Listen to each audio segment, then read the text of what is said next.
Yeah, I went back and watched DJ versus Iowa State specifically in the bowl game. I wanted to watch the most recent tape of him. Obviously, you can go back to 2020 season. Dude lit it up. Killed it versus Notre Dame. Killed it versus, I want to say it was Boston College. He played SBC, at yep. Clemson. Yeah, and he just lit it up. So I mean, obviously, the expectation was there last year. I think the big thing for DJ is to trust his eyes, trust your feet, know your read, and if it's not there, take off and run, or take off and just throw it out of bounds. Because where he gets in trouble is when he gets to the back or the top of his drop. We would say is when it's a 5-step drop and you hitch up, you're ready to hit that first receiver. On tape, it just looks like he gets uncomfortable and he starts to chop his feet a little bit.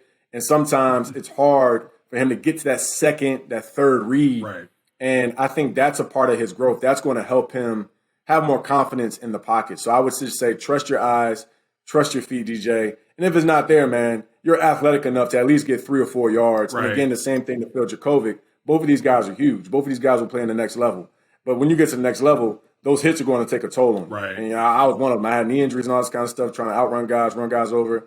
Just make that business decision. If it's not there, hit that check down. If the check down's not there, throw that thing in the dirt, move on to the next play. E, how much of that, what you just said there, when he gets to his final step and he's looking and he sees, how much of that is like a physical thing versus a mental knowing and anticipating where to go next, or is it just a combination of both?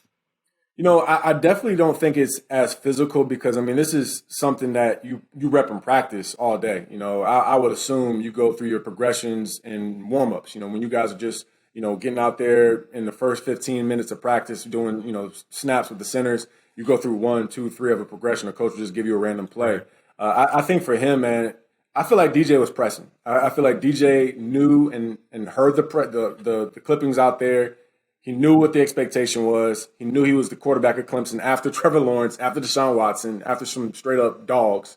And I felt like he was pressing. He was trying to make things happen that weren't always there.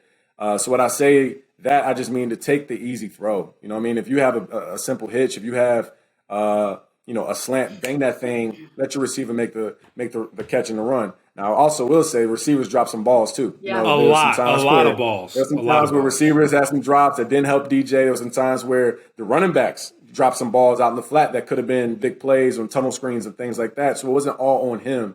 But I am intrigued to see him come to this 2022 season. And I just say trust your eyes, trust your feet, because he has all the tools to be great.